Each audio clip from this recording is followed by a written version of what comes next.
ನಮಸ್ಕಾರ. ವಿಶೇಷ ಕಾರ್ಯಕ್ರಮಕ್ಕೆ ಸ್ವಾಗತ. ನಾನು ಪೂರ್ಣಿಮಾ. ರಾಜ್ಯದ ಹೆಣ್ಮಕ್ಳು ಸಿಕ್ಕಾಪಟ್ಟೆ ಖುಷಿಯಾಗಿದ್ದಾರೆ.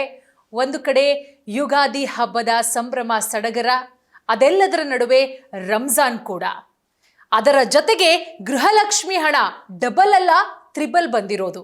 ನಿಮಗೀಗ ಆಲ್ರೆಡಿ ಗೊತ್ತಾಗಿರುತ್ತೆ ಯಾವುದದು ತ್ರಿಬಲ್ಲು, ಏನು ಹೇಳ್ತಾ ಇದ್ದಾರೆ ಅಂತ ಹೇಳಿ.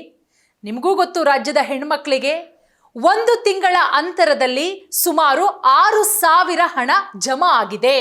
ನೋಡಿ, ಬಂದೇ ಇಲ್ಲ ಗೃಹಲಕ್ಷ್ಮಿ ಹಣ, ಬಂದೇ ಇಲ್ಲ, ಅಯ್ಯೋ ಏನು ಮಾಡೋದಪ್ಪ ಅಂತ ಹೇಳಿ ರಾಜ್ಯದ ಹೆಣ್ಮಕ್ಳು ತಲೆ ಮೇಲೆ ಕೈ ಹೊತ್ಕೊಂಡು ಕುಳಿತಿದ್ರಿ. ರಾಜ್ಯದ ಹೆಣ್ಮಕ್ಳಿಗೆ ನಮ್ಮ ರಾಜ್ಯ ಸರ್ಕಾರ ಡಬಲ್ ಅಲ್ಲ ತ್ರಿಬಲ್ ಧಮಾಕ 6,000 ರೂಪಾಯಿ ಅವರ ಅಕೌಂಟ್ಗೆ ಹಣ ಜಮೆ ಆಗಿರೋದ್ರಿಂದ ಖುಷಿಯಾಗಿ ಹಬ್ಬ ಸೆಲೆಬ್ರೇಷನ್ ಮಾಡಿದ್ದಾರೆ. ಅದರ ಜೊತೆಗೆ 27ನೇ ಕಂತಿನ ಹಣ ಬಿಡುಗಡೆಯಾಗಿದೆ. ಸುಮಾರು 15 ಜಿಲ್ಲೆಗಳಲ್ಲಿ ಇಷ್ಟೆಲ್ಲ ಹಣ ಬಿಡುಗಡೆಯಾಗಿರೋದು. ಇನ್ನೊಂದಿಷ್ಟು ಜಿಲ್ಲೆಗಳು ಹೆಣ್ಣುಮಕ್ಕಳು ವೆಯ್ಟ್ ಮಾಡ್ತಾ ಇದ್ದಾರೆ. ದಯವಿಟ್ಟು ಟೆನ್ಷನ್ ಮಾಡ್ಕೋಬೇಡಿ. ಖಂಡಿತವಾಗ್ಲೂ ಕೂಡ ಇವತ್ತು ಅಥವಾ ನಾಳೆಯಲ್ಲಿ ನಿಮ್ಮ ಅಕೌಂಟ್ಗೂ ಕೂಡ ನಿಮ್ಮ ಹಣ ಎಷ್ಟು ತಿಂಗಳದ ಬಾಕಿ ಇದೆ ಅಷ್ಟು ಹಣ, ಅಂದರೆ 27ನೇ ಕಂತಿನವರೆಗೂ ಕೂಡ ಹಣ ಖಂಡಿತವಾಗ್ಲೂ ಕೂಡ ಜಮೆ ಆಗತ್ತೆ. ನೋಡಿ, ಗೃಹಲಕ್ಷ್ಮಿ ಸಾಕಷ್ಟು ಕಾರ್ಯಕ್ರಮದಲ್ಲಿ ನಾನು ಹೇಳಿದ್ದೀನಿ, ರಾಜ್ಯದ ಹೆಣ್ಮಕ್ಳು ಬಹಳ ಖುಷಿಯಿಂದ ಇದ್ದಾರೆ. ನೋಡಿ, ಮೊನ್ನೆ ಒಂದಷ್ಟು ಹೆಣ್ಮಕ್ಳ ಖಾತೆಗೆ ಹಣ ಈಗ ಆಲ್ರೆಡಿ ಬಂದಿರುತ್ತೆ, ಖುಷಿಯಾಗಿ ಹಬ್ಬ ಮಾಡಿದ್ದಾರೆ. ಮತ್ತೊಂದು ಸಮುದಾಯದ ಹೆಣ್ಮಕ್ಳು ಖುಷಿಯಾಗಿ ರಂಜಾನನ್ನು ಸೆಲೆಬ್ರೇಟ್ ಮಾಡ್ತಾ ಇದ್ದಾರೆ. ಕಾಂಗ್ರೆಸ್ ಸರ್ಕಾರದ ಮಹತ್ವಾಕಾಂಕ್ಷೆಯ ಗ್ಯಾರಂಟಿ, ಇದರಲ್ಲಿ ಗೃಹಲಕ್ಷ್ಮಿಯೂ ಕೂಡ ಒಂದು. 5 ಗ್ಯಾರಂಟಿಗಳಲ್ಲಿ ಸಿಕ್ಕಾಪಟ್ಟೆ ಹೆಸರು ಮಾಡಿರುವಂತಹ ಗ್ಯಾರಂಟಿ, ಅಷ್ಟರ ಮಟ್ಟಿಗೆ ಗೃಹಲಕ್ಷ್ಮಿ ಹೆಸರು ಮಾಡಿದೆ. ರಾಜ್ಯದ ಹೆಣ್ಣುಮಕ್ಕಳು ಮನೆಯ ಯಜಮಾನಿಯರಿಗೆ ಕೊಡುವಂತಹ 2,000 ರೂಪಾಯಿ. ನೋಡಿ, ಆ 2,000 ರೂಪಾಯಿಲಿ ಮನೆಯ ಯಜಮಾನಿಯರು ಇಡೀ ಸಂಸಾರವನ್ನು ಇಡೀ ತಿಂಗಳು ನಿಭಾಯಿಸ್ತಾರೆ. ಅದರ ಜೊತೆಗೆ ಮಕ್ಕಳ ಸ್ಕೂಲ್ ಫೀಸ್ ಕಟ್ತಾರೆ. ಯಾವುದೋ ಒಂದು ವಿಚಾರಕ್ಕೆ ಆ ಹಣವನ್ನು ಬಳಕೆ ಮಾಡ್ಕೊಳ್ತಾರೆ. CM ಸಿದ್ದರಾಮಯ್ಯ ಅವರ ಫೋಟೋವನ್ನು ಇವತ್ತು ದೇವ್ರ ಮನೇಲಿ ಇಟ್ಟು ಹೆಣ್ಣು ಮಕ್ಕಳು ಪೂಜೆ ಮಾಡ್ತಾರೆ ಅಂತ ಹೇಳಿದ್ರೆ ಆ ಯೋಜನೆ ಎಷ್ಟರ ಮಟ್ಟಿಗೆ ಹೆಸರುವಾಸಿ ಅನ್ನೋದಕ್ಕಿಂತ ಉಪಯೋಗ ಆಗಿದೆ ನೋಡಿ. ಸಿದ್ದರಾಮಯ್ಯ ಅವರೇ, ನಾವು ನಿಮ್ಮನ್ನ ನಂಬಿದೀವಿ ಅಂತ ಹೇಳಿ ಎಷ್ಟೋ ಹೆಣ್ಮಕ್ಳು ಹಾಡು ಹಾಡಿದ್ದಾರೆ. ಮನೆಯಲ್ಲಿ ಫ್ರಿಡ್ಜ್ ಇರಲಿಲ್ಲ, ಫ್ರಿಡ್ಜ್ ತಗೊಂಡಿದ್ದಾರೆ. ವಾಷಿಂಗ್ ಮಿಷಿನ್ ಇರಲಿಲ್ಲ, ವಾಷಿಂಗ್ ಮಿಷಿನ್ ತಗೊಂಡಿದ್ದಾರೆ. ಒಂದು ಚಿಕ್ಕದಾಗಿ ಒಂದು ಉದ್ಯಮವನ್ನೇ ಶುರು ಮಾಡಿಬಿಟ್ಟಿದ್ದಾರೆ. ಕೂಡ್ಸಿಟ್ಟಿ ಹಣವನ್ನು. ಈಗ 27 ಕಂತಾಗಿದೆ. 27ನೇ ಕಂತಿನ ಹಣ ಕೂಡ ಬಂದಿದೆ. ನಾನು ಆಗಲೇ ಹೇಳಿದಾಗೆ ಖುಷಿಯ ವಿಚಾರ ಅಂತ ಹೇಳಿದ್ರೆ 15 ಜಿಲ್ಲೆಗಳಲ್ಲಿ 6,000 ರೂಪಾಯಿ ಹಣ, 1 ತಿಂಗಳ ಅಂತರದಲ್ಲಿ 6,000 ರೂಪಾಯಿ ಹಣ, ಅಂದರೆ 1 ವಾರ 15 ದಿನ ಗ್ಯಾಪಲ್ಲಿ 6,000 ರೂಪಾಯಿ ಹಣ ಜಮೆಯಾಗಿದೆ. ನೀವು ಚೆಕ್ ಮಾಡ್ಕೋಬಹುದು ಯಾರಿಗೆಲ್ಲ ಬಂದಿದೆ ಅವರು. ಇನ್ನೂ ಯಾರಿಗೆಲ್ಲ ಬಂದಿಲ್ಲ, ಇನ್ನೂ ಒಂದಷ್ಟು ಜಿಲ್ಲೆಯ ಹೆಣ್ಮಕ್ಳಿಗೆ ಬಂದಿಲ್ಲ. ಅವ್ರೇನು ಮಾಡಬೇಕು? ಹತ್ತಿರದ ಗ್ರಾಮ ಪಂಚಾಯತಿಗೆ ಹೋಗಿ ಅಲ್ಲಿ ವಿಚಾರಿಸ್ಕೊಳ್ಳಿ, ಬ್ಯಾಂಕಲ್ಲಿ ಒಂದ್ಸಲ ವಿಚಾರಿಸ್ಕೊಳ್ಳಿ. ಬಂದಿರುತ್ತೆ, ಬಂದಿಲ್ವಾ ಸೋಮವಾರದವರೆಗೂ ವೆಯ್ಟ್ ಮಾಡಿ, ಖಂಡಿತವಾಗ್ಲೂ ಕೂಡ ಬರುತ್ತೆ. ಈ ದಾವಣಗೆರೆ ಸೇರಿದಂತೆ ಸುಮಾರು 15ಕ್ಕೂ ಹೆಚ್ಚು ಜಿಲ್ಲೆಗಳ ಹೆಣ್ಣುಮಕ್ಕಳ ಅಕೌಂಟ್ಗೆ ದುಡ್ಡು ಬಂದಿದೆ. ಒಂದಷ್ಟು ಹೆಣ್ಣುಮಕ್ಕಳ ಅಕೌಂಟ್ಗೆ ದುಡ್ಡು ಬಂದಿಲ್ಲ.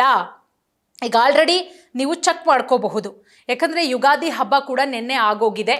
ಸೊ ಯುಗಾದಿ ಹಬ್ಬಕ್ಕೆ ದುಡ್ಡು ತಗೊಂಡವರು ಬಹಳ ಖುಷಿಯಾಗಿ ಹಬ್ಬ ಸೆಲೆಬ್ರೇಷನ್ ಅಂತೂ ಖಂಡಿತವಾಗ್ಲೂ ಕೂಡ ಮಾಡಿದ್ದಾರೆ. ಸುಮಾರು 50% ಹೆಣ್ಣು ಮಕ್ಕಳಿಗಂತೂ ದುಡ್ಡು ಬಂದೇ 100% ಬಂದಿದೆ 27ನೇ ಕಂತು. ಇನ್ನೊಂದು 50% ಹೆಣ್ಣು ಮಕ್ಕಳು ಒಂದಿಷ್ಟು ಸಮಸ್ಯೆ, ಆ ಜಿಲ್ಲೆಯಲ್ಲಿ ಒಂದಿಷ್ಟು ಸಮಸ್ಯೆ, ಸೈಬರ್ ಪ್ರಾಬ್ಲಮ್, ಯಾವುದೋ ಒಂದು ರೀತಿಯ ಪ್ರಾಬ್ಲಮಿಂದ ಹಣ ಸ್ಟ್ರಕ್ ಆಗಿದೆ. ಬಟ್ ಅದಂತೂ ಖಂಡಿತವಾಗ್ಲೂ ಕೂಡ ಬಂದೇ ಬರುತ್ತೆ. ನೋಡಿ, ಈ ಫೆಬ್ರವರಿ ಮಾರ್ಚ್ ತಿಂಗಳಲ್ಲಿ ಸತತವಾಗಿ 3 ಬಾರಿ ಹಣ ಬಂದಿರೋದು. ಫೆಬ್ರವರಿ ಮಾರ್ಚ್ 2 ತಿಂಗಳ ಅಂತರದಲ್ಲಿ, ಅಂದರೆ ಫೆಬ್ರವರಿ 15ರಿಂದ ಈ ಮಾರ್ಚ್ 15, 16, 17ನೇ ತಾರೀಕು ಒಳಗಡೆ 3 ಬಾರಿ ರಾಜ್ಯದ ಹೆಣ್ಮಕ್ಳ ಅಕೌಂಟ್ಗೆ ದುಡ್ಡು ಬಂದಿದೆ. 2,000 ರೂಪಾಯಿನಂತೆ ಒಟ್ಟಿಗೆ 6,000 ರೂಪಾಯಿ ದುಡ್ಡು ಬಂದಿರೋದು. ಇದೆಲ್ಲ ಒಂದು ಕಡೆ ಡಬಲ್ ಧಮಾಕ ಅಂತಾನೆ ಹೇಳಬಹುದು. ನೋಡಿ, ಈಗ ಆಲ್ರೆಡಿ 15ಕ್ಕೂ ಹೆಚ್ಚು ಜಿಲ್ಲೆಗಳಲ್ಲಿ ಗೃಹಲಕ್ಷ್ಮಿಯ ಹಣ ಜಮೆ ಆಗುವಂತಹ, ಡೆಪಾಸಿಟ್ ಆಗುವಂತಹ ಪ್ರಕ್ರಿಯೆ ಭರದಿಂದ ಸಾಗ್ತಾ ಇದೆ. ಸದ್ಯ ಯಾವ್ಯಾವ ಜಿಲ್ಲೆಯ ಹೆಣ್ಣು ಮಕ್ಕಳಿಗೆ ಹಣ ಬಂದಿದೆ ಅದನ್ನು ನಾನು ನಿಮಗೆ ಕ್ವಿಕ್ ಆಗಿ ತಿಳಿಸ್ಕೊಡ್ತಾ ಹೋಗ್ತೀನಿ. ದಾವಣಗೆರೆ ಜಿಲ್ಲೆ ಹೆಣ್ಮಕ್ಳಿಗೆ ಹಣ ಬಂದಿದೆ. ಬೆಂಗಳೂರು ಗ್ರಾಮಾಂತರ, ತುಮಕೂರು, ಕೋಲಾರ, ಚಿಕ್ಕಬಳ್ಳಾಪುರ, ಮಂಡ್ಯ, ಚಿತ್ರದುರ್ಗ, ಬೆಳಗಾವಿ, ಗದಗ, ಬಾಗಲಕೋಟೆ, ಕಲಬುರಗಿ, ಹಾಸನ, ಮೈಸೂರು, ಕೊಡಗು ಇಷ್ಟೂ ಬಂದಿದೆ. ಅಂದರೆ ಪ್ರಸ್ತುತ ಬಿಡುಗಡೆಯಾಗಿರುವಂತಹ ಕಂತು ಯಾವುದಿದೆ ನೀವು ಹೇಳಬಹುದು, ಇಷ್ಟು ಹೆಣ್ಮಕ್ಳಿಗೆ ಅಷ್ಟೇ ಬಂದಿರೋದು, ನಮಗೆಲ್ಲಿ ಮೇಡಮ್ ಬಂದಿದೆ, ನೀವು ಬಂದಿದೆ ಅಂತ ಹೇಳ್ತಾ ಇದ್ದೀರಾ. 6,000 ರೂಪಾಯಿ ಒಂದೇ ತಿಂಗಳ ಅಂತರದಲ್ಲಿ ಜಮಾ ಆಗಿದೆ, ನಾವು ಅಕೌಂಟಿಗೆ ಡೆಪಾಸಿಟ್ ಆಗ್ಬಿಟ್ಟಿದೆ ಅಂತೀರಾ. ನಾವು ಬ್ಯಾಂಕಿಗೆ ಹೋಗ್ತೀವಿ, ವಿಚಾರಿಸ್ತೀವಿ, ಹಾಗೆ ವಾಪಸ್ ಬರ್ತಿದೆಯಲ್ಲ, ನಮ್ಮ ಜಿಲ್ಲೆ ಹೆಣ್ಮಕ್ಳಿಗೆ ಬಂದೇ ಇಲ್ಲ, ನಮ್ಮ ತಾಲೂಕು ಅವ್ರಿಗೆ ಬಂದೇ ಇಲ್ವಲ್ಲ ಅನ್ಬಹುದು. ಖಂಡಿತ ಬರುತ್ತೆ. ಸೊ ಇವತ್ತೊಂದಿನ ಸೋಮವಾರದ ಒಳಗಡೆ ನಿಮ್ದೂ 27 ಕಂತಿನ ಒಳಗಡೆ ಯಾವುದೆಲ್ಲ ಪೆಂಡಿಂಗ್ ಉಳ್ಕೊಂಡಿದೆ ಅದೆಲ್ಲವೂ ಕೂಡ ಬರುತ್ತೆ. ಅಂದರೆ 27ನೇ ಕಂತು ಅಂತ ಹೇಳಿದ್ರೆ ನೀವು ಗಮನ ಇಟ್ಟು ಕೇಳಬೇಕು. ಜನವರಿ 2026ರ ಬಾಕಿ, ಅಲ್ಲಿಗೆ ಫೆಬ್ರವರಿ 1 ಪೆಂಡಿಂಗ್ ಉಳ್ಕೊಂಡಿದೆ, ಮಾರ್ಚು ಇನ್ನೂ ಕೂಡ ಮುಗಿಬೇಕಾಗತ್ತೆ. ಸೊ 6,000 ರೂಪಾಯಿ ಕೆಲವೊಂದಷ್ಟು ಫಲಾನುಭವಿಗಳಿಗೆ ಖಂಡಿತವಾಗ್ಲೂ ಕೂಡ ಬಂದಿದೆ. ಇಲ್ಲಿ 6,000 ರೂಪಾಯಿ ಎಲ್ಲ ಫಲಾನುಭವಿಗಳಿಗೂ ಕೂಡ ಡೆಪಾಸಿಟ್ ಆಗಿಲ್ಲ, ಕೆಲವೊಂದಿಷ್ಟು ಜನರಿಗೆ ಇಲ್ಲಿ ಡೆಪಾಸಿಟ್ ಆಗಿದೆ. ದಾವಣಗೆರೆ ಸೇರಿ 15ಕ್ಕೂ ಹೆಚ್ಚು ಜಿಲ್ಲೆಯ ಹೆಣ್ಮಕ್ಳಿಗೆ ನೋಡಿ. ಈಗ ಆಲ್ರೆಡಿ ಯಾರಿಗೆಲ್ಲ ಬಂದಿಲ್ಲ ನಾನು ಆಗಲೇ ಹೇಳಿದಾಗೆ ಹತ್ತಿರದ ಗ್ರಾಮ ಪಂಚಾಯಿತಿಗೆ ಹೋಗಿ ವಿಚಾರಿಸ್ಕೊಳ್ಳಿ, ಅಥವಾ ನಿಮ್ಮ ಬ್ಯಾಂಕ್ ಅಕೌಂಟ್ ಏನಿದೆ ಆ ಬ್ಯಾಂಕಿಗೆ ಬ್ರಾಂಚ್ಗೆ ಹೋಗಿ ನೀವು ವಿಚಾರಿಸ್ಕೋಬಹುದು. ಇವತ್ತು ಕೂಡ ಬರಬಹುದು ಯಾರಿಗೆಲ್ಲ ಬಂದಿಲ್ಲ. ಬಟ್ ಬಂದಂಥ ಹೆಣ್ಮಕ್ಳು ಬಹಳಷ್ಟು ಖುಷಿಯಾಗಿದ್ದಾರೆ.